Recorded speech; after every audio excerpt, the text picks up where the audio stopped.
देखिए, जब हम पिछले 10 साल की बीजेपी सरकार की कारकर्दगी देखते हैं, चाहे वो बेरोजगारी हो, नौजवानों की खुदकशियां हो, बेरोजगारी की वजह से किसानों का हाल देखें, महंगाई देखें, और जितने भी बाकी जो मुल्क को आगे ले जाने के बजाय 1000 साल पीछे ले जाना चाहते हैं, तो उन तमाम नाकामियों से अटेंशन डाइवर्ट करने के लिए बहुत कोशिश की जा रही है।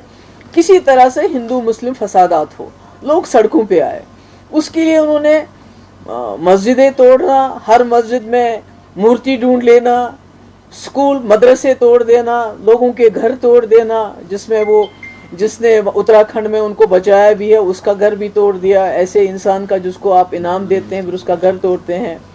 इसी तरह नमाज पढ़ते वक्त नमाजियों की बेइज्जती करना, उनको किक करना, उनको मारपीट करना, तो हर नुस्खा इन्होंने आजमाया।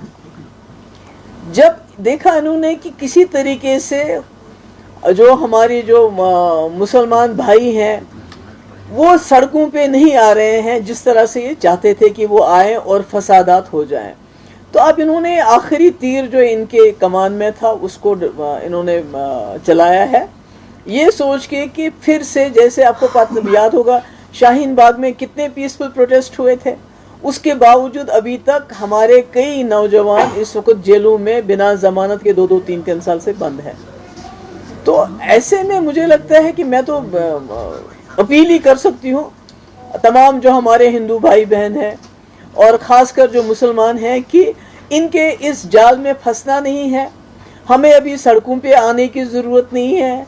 हमारे जो इस कम्युनिटी के जो सीनियर लोग हैं वो अदालत में गए हैं, और खुशी की बात यह है कि पिछले कुछ देर से जो सुप्रीम कोर्ट के जो फैसले भी आ रहे हैं वो भी किसी हद तक लोगों के हक में आ रहे हैं, आवाम के हक में आ रहे हैं।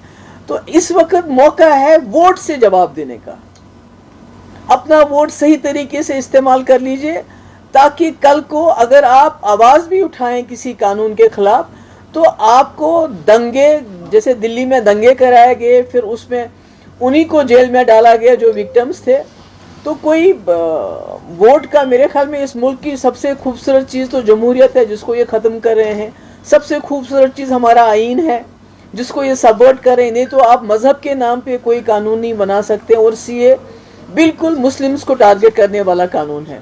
तो मेरी मोतबाना गुजारिश है तमाम लोगों से, खासकर मुसलमानों से, खुदा के लिए इनके जाल में मत फंसिए, अपने वोट का सही इस्तेमाल कर लीजिए और उसके बाद कानूनी तरीके से इस लड़ाई को लड़ने की ज़रूरत है। अभी खुदा ना खास्ता गुस्से में, तेश में आके कोई हरकत नहीं करे। देखिए, मैं समझती हूँ, मैंने आज बताया भी है ऐसा कि जम्मू कश्मीर बिलखुसूस कश्मीर वादी ये बहुत फ्रेजाइल है, इसका जो इकोसिस्टम है बहुत फ्रेजाइल है, और हमारी जो इकोनॉमी है वो ज़्यादातर हमारी जो फ्रूट इंडस्ट्री है एग्रीकल्चर पे डिपेंड करती है। तो बिना सोचे समझे अगर आप हर गांव के बीच में से रेलवे लाइन को लेंगे, उसमें हज़ारों लाखों पेड़ हमारे कटेंगे जो हमारी बैकबोन है हमारी इसकी इकोनॉमी की। तो ये इस तरह से नहीं किया जाना चाहिए, इसमें एक्सपर्ट्स को लाना चाहिए।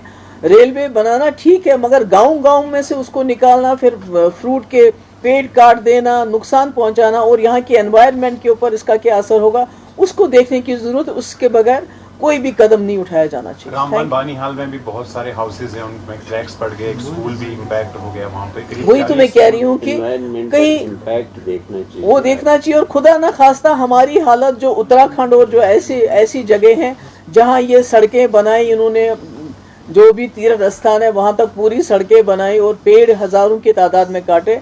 अब आपने देखा हर साल वहाँ किस तरह फ्लड्स आते हैं, किस तरह सैलाब आते हैं और सब बहा के ले जाते हैं। तो कश्मीर तो उससे भी ज़्यादा नाजुक है।